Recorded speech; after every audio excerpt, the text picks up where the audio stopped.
بسم اللہ الرحمن الرحیم۔ حضرت طلحہ بن عبید اللہ کا بیان ہے، اہل نجد سے ایک شخص اللہ کے رسول کے پاس آیا۔ ہم اس کی آواز کی گنگناہٹ سن رہے تھے مگر یہ نہ سمجھتے تھے کہ وہ کیا کہتا ہے۔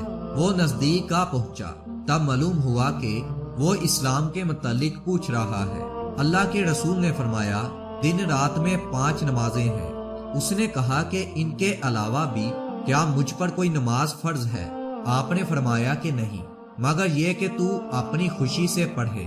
پھر رسول اللہ صلی اللہ علیہ وآلہ وسلم نے فرمایا، اور رمضان کے روزے رکھنا؟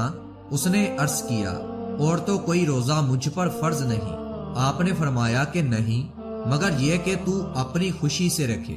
حضرت طلحہ کہتے ہیں، اللہ کے رسول نے اس سے زکوٰۃ کا بھی ذکر کیا۔ اس نے کہا، مجھ پر اس کے علاوہ کوئی اور صدقہ بھی فرض ہے؟ آپ صلی اللہ علیہ وآلہ وسلم نے فرمایا کہ نہیں، مگر یہ کہ تو اپنی خوشی سے دے۔ حضرت طلحہ نے کہا، پھر وہ شخص یہ کہتا ہوا پیچھے ہٹا، اللہ کی قسم میں اس سے زیادہ یا کم نہیں کروں گا۔ اللہ کے رسول نے فرمایا، اگر یہ سچ کہہ رہا ہے تو کامیاب ہو گیا۔